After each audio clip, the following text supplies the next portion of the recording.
that I've prepped the mix, I can begin the mix process. My mix process is a little different for each project, but typically I like to follow the same workflow and then adjust according to the project itself, because the mixing process is very personal to each project and each engineer. So it's really nice to be able to fluctuate and try new things, but it's nice to rely on some old tricks and techniques learned over the years. First thing I'm going to do is do a file save as. Right now I'm in the mix prep session for Pro Tools. So I'll go File, Save As. We'll call this one Mix 1 for the video. And what I'll do is after I do a mix, after I do a passive mix, I'll export it from Pro Tools, check it in my car, check it in my home stereo setup, and then I can come back to Pro Tools, make a duplicate of this session, call it Mix 2, and then begin to mix from there. That way I can always go back to Mix 1 if there's something I liked from Mix 1. You'll also notice that all of my subgroups are at 0. No positive changes, no negative changes. So then what I'll do is I'll start to change the volumes of my tracks and then eventually do some bus processing on all of these subgroups, of course only if they need it. When I start a mix, I like to think about what are the core elements of the song. In this particular song, I'm feeling like the kick, the snare, the bass, and the vocal are pretty darn integral to the entire song. So I'm going to start with those. And while I like to stay in the mix window as much as possible for the mixing process, sometimes you do need to switch back and forth between the mix window and the edit window. I like to do that as little as possible. And there's a couple little ways we can do that. Let's switch over. I did Command tilde. That way I didn't have to move my hand all the way over to Command equals if I want to switch over to the mix window with that traditional quick key, but Command tilde works the same. You'll notice I have all of these markers. If I hit Command 5 on the numpad, it brings up my memory locations window. You can also access that from Window and then Memory Locations. You'll see that each of my memory locations has a number associated with it. The intro is number 1, verse 1 is number 2, and so on and so forth. There's a fun quick key. I can just hit period and then the number 2 and then period again, and it will go to that memory location, which is really convenient if I'm in this window. If I wanted to say loop the first verse, I can have the verse 1 memory location selected, hold shift, and then do period 3 period to make a selection between verse 1 and the chorus. Now I have a whole selection there, and as long as I'm in loop playback mode, it'll always loop. I can right click and change it to be in loop or not in loop. So I have a nice loop already selected. Perhaps I want to have a little bit of pre-roll into the verse 1.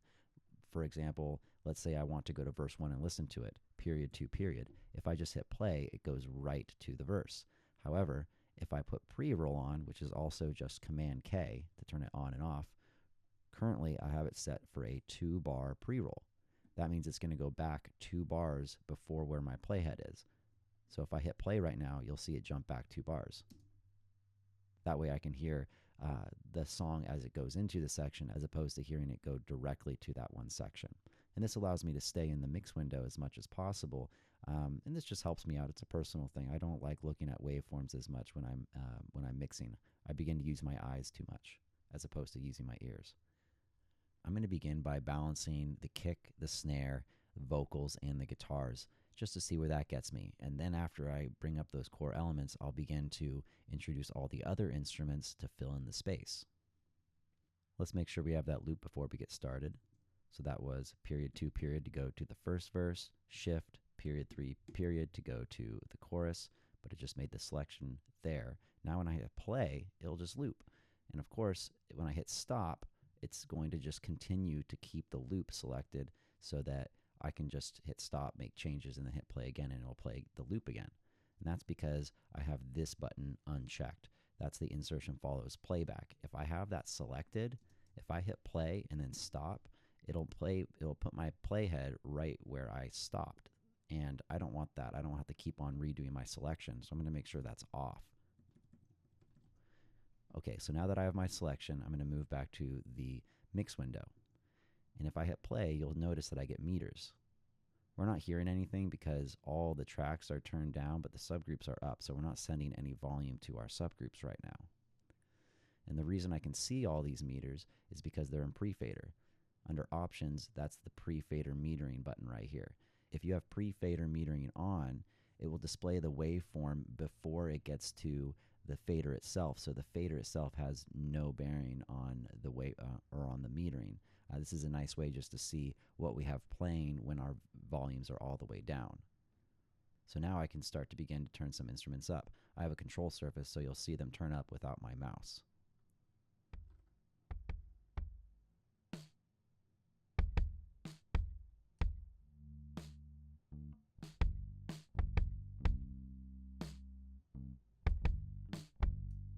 Surely into sight, it said, come and waste your time, and it all turns out fine. Yeah, it said, slow moving train, it was. One thing I know about myself is I tend to mix the kick and snare a little too loud, so I like to get it where I think it sounds good and then turn it down just a little bit and then kind of feel or reevaluate from there. And typically I'm like, oh, okay, cool, I still like that. And it kind of helps safeguard me against myself.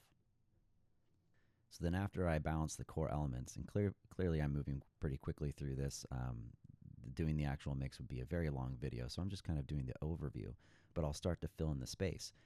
If I have time, I like to just start the song from the very beginning and mix it as I go. Sometimes I don't have too much time for that. I just need to get a quick balance of the volumes. If that's the case, there's a fun little trick I can do.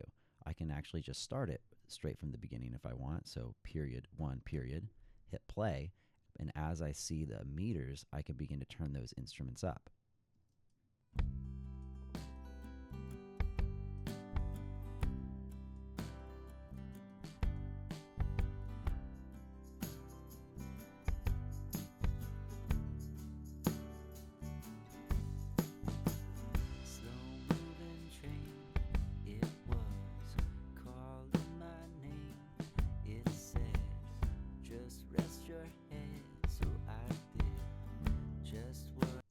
Sometimes you want to turn up certain sections, but you just don't know where they're at in the timeline. So you're going to have to switch back to the window or to the edit window, unless, of course, you have it memorized of where those come in. I know these come in during the first verse and during the first chorus and the second chorus. But here's a fun little trick I can do. I can just click on them and see how they're highlighted. If I move to the edit window, they're still highlighted on this side. So then I can just click, oh, right there, hit play, move to the next, or move back to the edit or the mix window, and then I can turn these up as they come in. All turns out fine. Yeah, it said, come waste your time, and it all turns out fine. It said, just rest your feet and bask in my sweet retreat. Yeah, it said. A good rule of thumb is never to turn up any settings or any volumes or make any changes unless you're hearing the change as it's occurring. It's just a good practice to do it that way. The other thing I'm doing is I'm actually able to manipulate all 4 of these at once because I'm using my control surface. The way I was able to quickly navigate there is you hold control and shift, and whatever track you select, it puts that directly to the left of your mix window, but it also makes it be the very first fader on your control surface. So it makes it really easy to navigate. You just click where you want, control and shift click it, and then I can begin manipulating volumes. So I'll just go ahead and start with a nice balance of the song, and we'll start with the intro.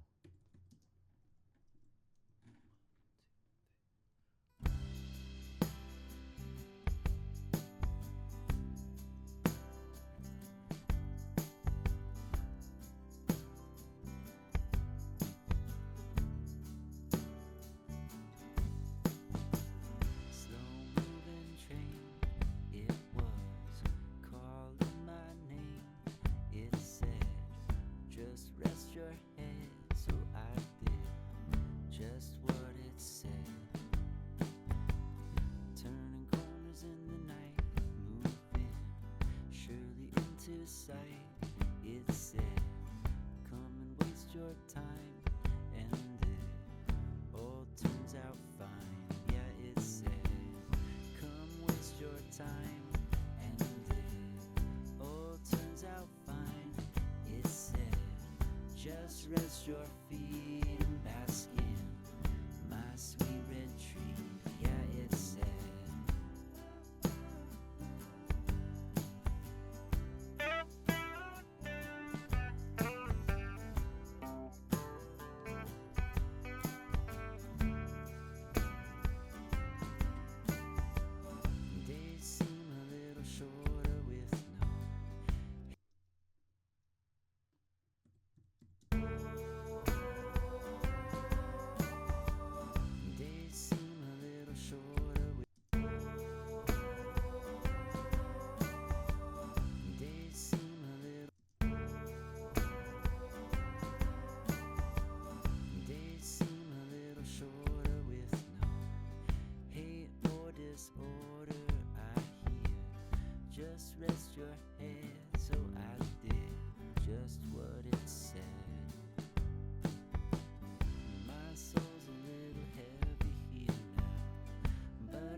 turns out fine.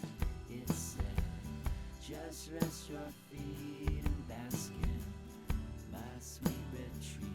Yeah, it said.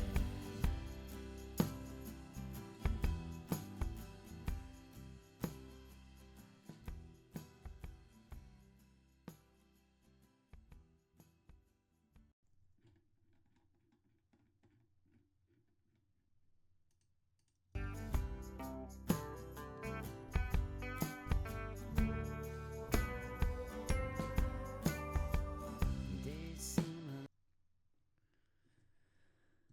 So at this point, I have all of my volumes up, generally placed where I like them. These actually can be deleted, so let's go ahead and get rid of those. And then, now that I have a full balance of the song, or at least, for the video, it's just nice and quick.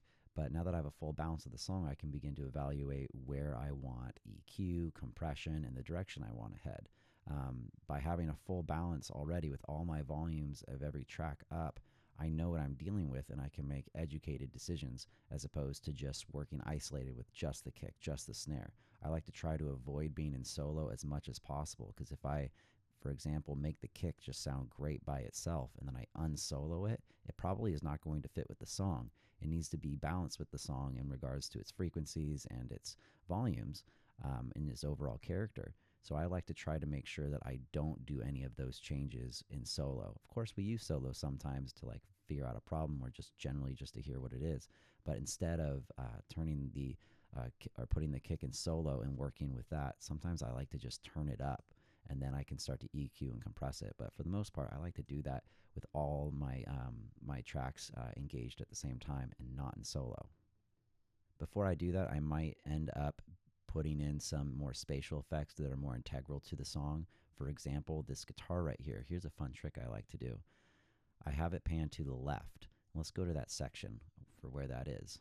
So I know it's selected, so I just have to find it on the left. Here it is. And that's right at the instrumental. So I just can click right on the instrumental and I'll get some pre-roll into it because I have my pre-roll on. And I'm going to activate this delay guitar, or this bus, to my delay guitar track. Now I'll activate the send that I created during the mix prep. That's going to the delay guitar bus. And notice how I have my guitar panned to the left. What if I were to pan this to the right? So the send is going to the right. My actual guitar is going to the left. And then on my guitar delay, I've got it set to have like an 87 millisecond or just a really short delay time with very little feedback and a little bit of high and low cut. Of course, it's 100% wet in the mix. Let's go ahead and just solo that and hear what this sounds like now that I have the delay in the right, but then the source track in the left.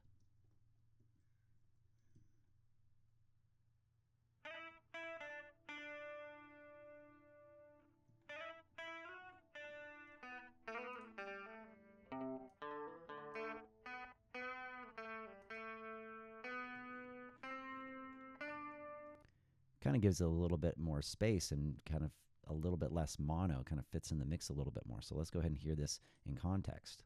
I'll go ahead and bypass the send every once in a while so we can hear what it sounds without it. my sweet retreat. Yeah, it said.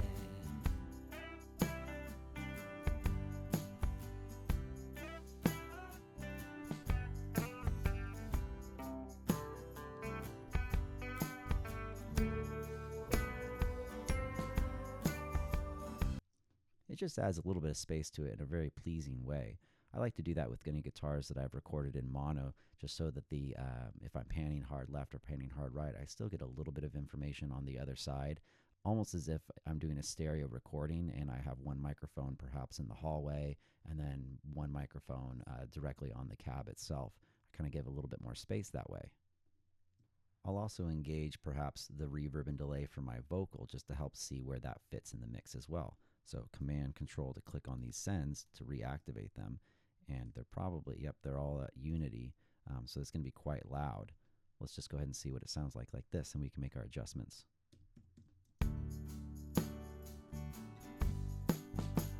Slow-moving train, it was calling my name,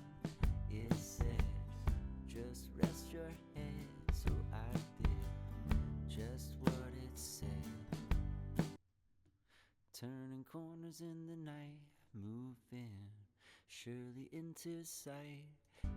Yeah, I like it just subtle like that. I kind of want the vocal to be a little bit more dry. So now I've already done a couple passes of the mix, checked it in the car, checked it on my home stereo, checked it on my AirPods, all my typical listening environments, made some notes for myself and adjusted accordingly. And during those times, I'm always doing file save as I go. So I'm already on mix 3. It's really nice to find your own way of organizing your sessions, just for whatever works for you. And if you're working with other people, it's really nice to communicate with them so that you can all be on the same page. And during the process of checking in my car and checking my headphones and such, and during this whole process, I essentially found there's a gap in my mix. I'm losing energy on certain sections of the song where I felt like there needed to be a little bit more energy.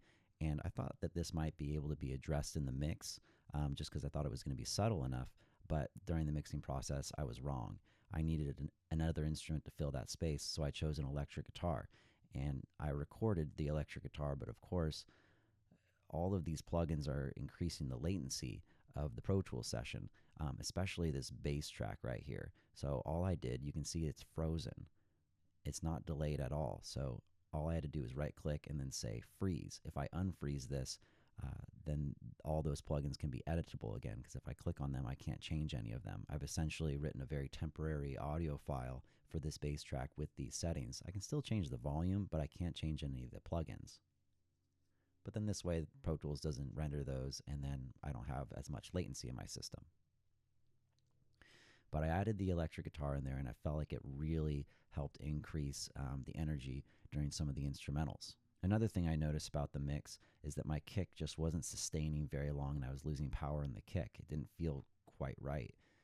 So I used a little trick I learned a long time ago. I don't typically use it, but in this case, it worked out quite well. Here's my kick, and I did a send to bus 2. It's a pre-fader send, so that means that any volume changes from the actual fader won't affect the volume going out bus 2. I then made a new audio or aux track, mono, and I let its input be bus 2. So now bus 2 is feeding to this track. And then I inserted an EQ on there, and I kind of bumped it up around some frequencies I wanted to resonate, cutting out the highs. That's really important here, so that it kind of would resonate during those in those frequency ranges. And then on the aux track, I also send out a pre-fader send to bus 2. So that means it's feeding back on itself. And if I turn the volume down of the send, I can control the amount that it feeds back. And this way I get a nice, thick, more sustained kick. So let's go ahead and hear what it sounds like. I'm going to mute that kick feedback track, and then I'm going to solo the drums so that all the other tracks are muted. Now we're just going to hear just the kit, and then I'll mute and unmute the kick feedback track every once in a while.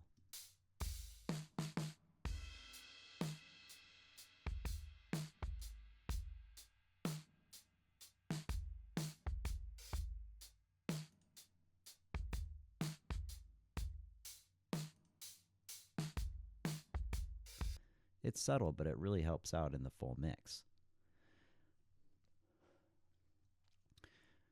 Another thing I noticed that was happening is that my bass and my kick were really blending together a little bit too much. This is very typical for this genre of music, or rock and roll, or essentially anything with an acoustic bass or an electric bass and an acoustic drum kit. So to combat this, I did some sidechain compression. I'm going to go ahead and unfreeze that track now so I can edit it. And you'll see from the kick, I did another send out. That was from bus 3, and it's a pre-fader send. So again, any volume changes to the track itself won't affect the send volume. And then I inserted a compressor. This works with essentially any compressor. I like using the FabFilter compressor. I inserted a compressor on there. I changed my key input to be bus 3, so it's receiving the information from the kick.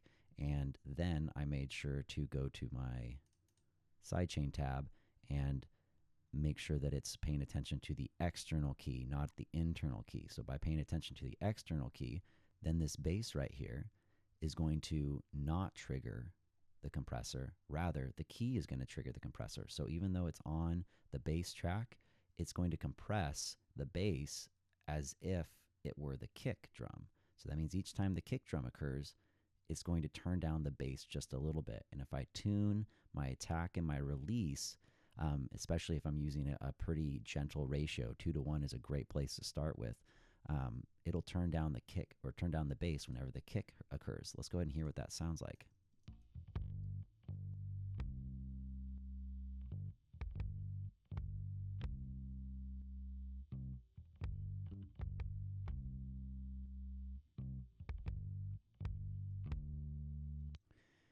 And you can visually see how it's dipping the bass a little bit, and that way I get a little bit more of the attack of the kick drum to shine through before the bass comes in and kind of overwhelms that frequency range.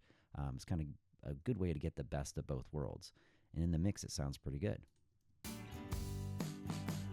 Slow-moving train, it was calling my name.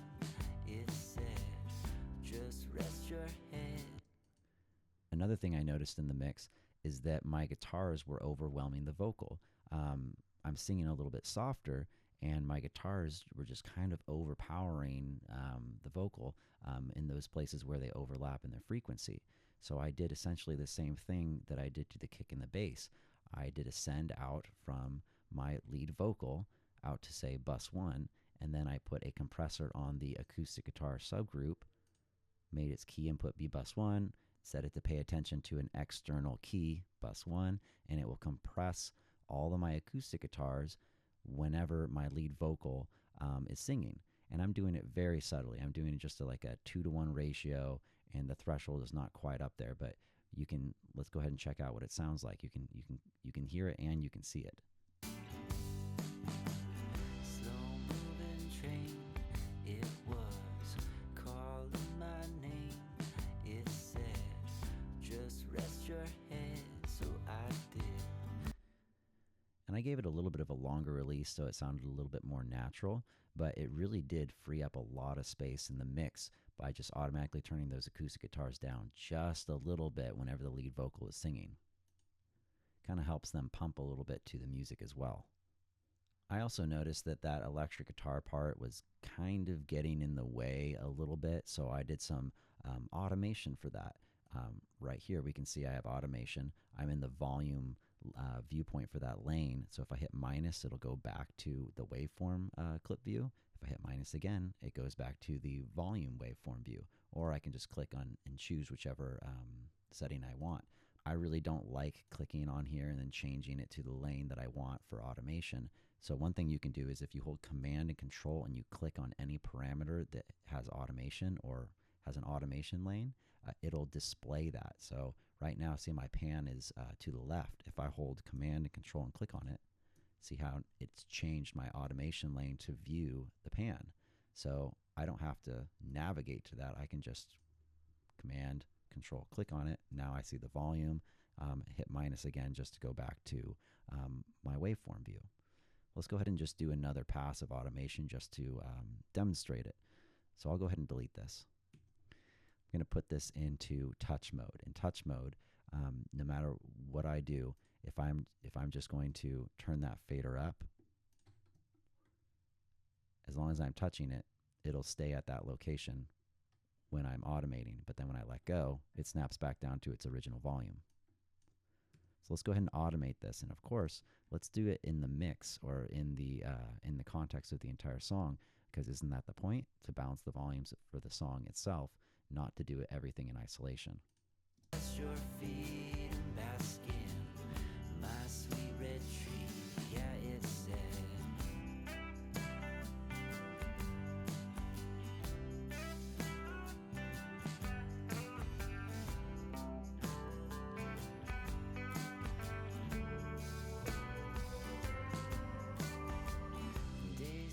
There's a moment right here where I actually want to turn it down, so let's punch that in.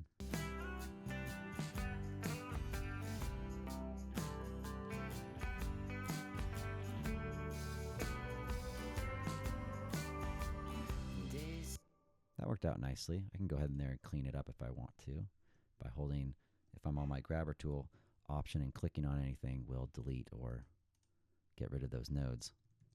So now I'll continue to mix, and I anticipate a couple things that will need to happen. If my reverb's getting in the way, I might end up putting a compressor on the reverb and side chaining it to the vocal so that it dips in volume until the vocal is done singing, and then the reverb can ring out a little bit more at that point.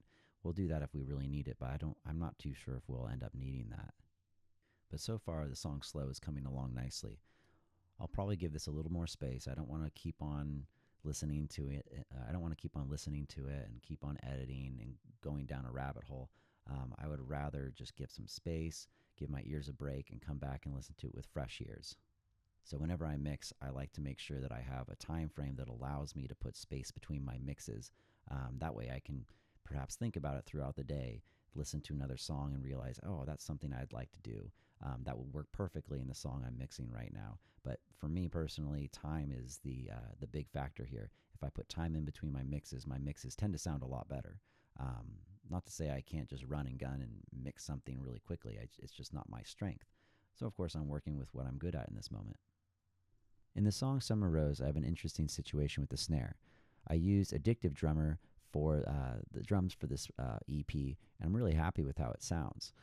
I used a malleted kit for this song. However, halfway through the song, the snare drum switches from a malleted drumstick to a regular drumstick, and then also the snare is engaged. For the first portion of the song, the snare is not engaged on the drum or on the snare drum, so it doesn't have that nice thwack that we typically hear in a snare. Rather, it's a very nice round sound that I really think fits with the beginning of the song.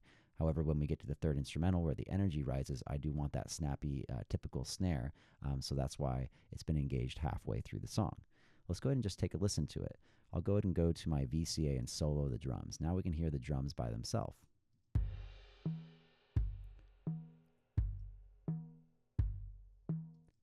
So there's the sound of the drum kit, or there's the sound of the drums. So there's the sound of the snare without the snare engaged and using a malleted. So there's the sound of the snare with a malleted drumstick without the snare engaged. Let's go to the second portion of the song and listen to the snare here.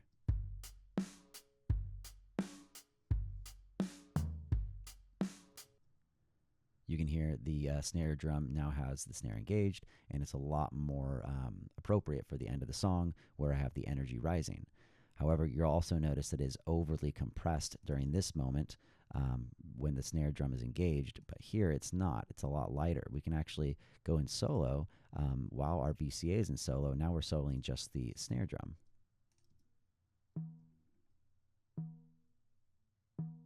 We're getting very little gain reduction there compared to here. It's just too much in that moment. So what I need to do is I need to make sure that my compressor reacts to the snare drum here differently than it reacts here. Perhaps I also want to do this with my EQs or any other plugins I'm using. Before I do anything, I want to make sure I have a couple settings on.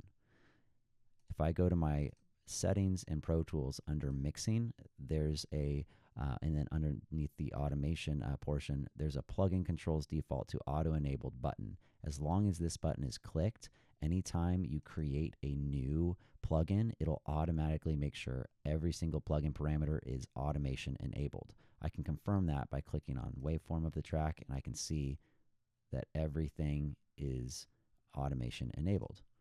If I didn't do that, if I didn't have that setting on, then what I can do instead is I could just click on this portion right here of my plugin and make sure that all of the settings that are on the left-hand side get moved over to the right-hand side by selecting them and hitting the add button. But they're already there, so I'll leave it.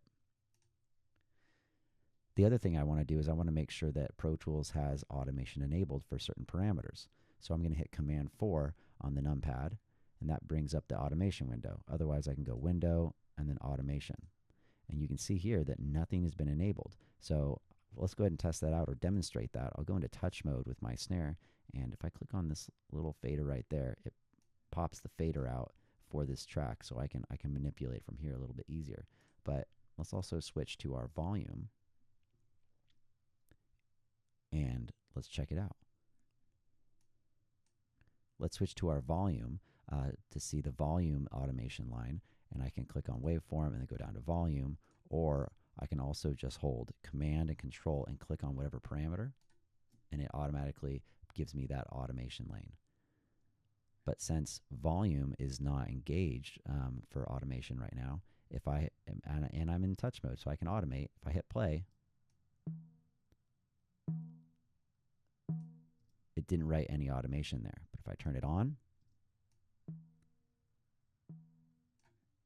then it writes the automation. So I want to make sure that all of this is on. So I'll go ahead and hold Option and click on that to make sure all of them are engaged. I don't really need this right now, so that's okay. I can actually, now I'll go ahead and move this over here, get it out of the way. Now I can get started addressing each section differently. So I have all these plugins over here, and all these plugins are dialed in according to the malleted drum kit sound or the malleted drum snare sound. So I have all these plugins over here, and they're all set to go along with the recording of the malleted drum kit or the malleted snare without the snare engaged. So then what I'm going to do is I've highlighted that section, and I'm going to write all of the automation, all the settings that I have right here. I'm going to write them all as automation into this section. So then I hold Command, Option, /. When I did that, that just wrote in all the settings as automation. You can see it even created a little automation point. That means that I can now, that means that all of this is saved, and I can go over here and start addressing my different settings. So if I hit play, you can, it's very clearly way too overly compressed. So I can go ahead and back off the threshold a little bit like this. But of course, when I hit play, it snaps those settings back to where they were because now there's automation. So it's paying attention to those automation points.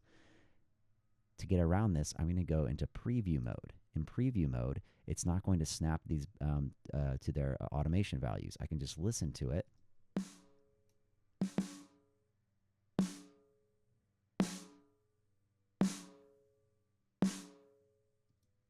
And I can test it out and make changes to the settings without it snapping to its original automation point. Now let's just say, because we're moving quickly for the video, let's just say that this is the setting that I like. After I've made my changes, I'm in preview mode. I'm going to go ahead and write these to the selection that I have. Command, Option, /. We can confirm that. I'm going to hold Command and Control and click on the input right here. So it gives me the view of the input gain for the automation lane. And you can see that it's set at this level here and then set at this level here. Now I'll get out of preview and listen or watch and listen as it changes during this moment right there.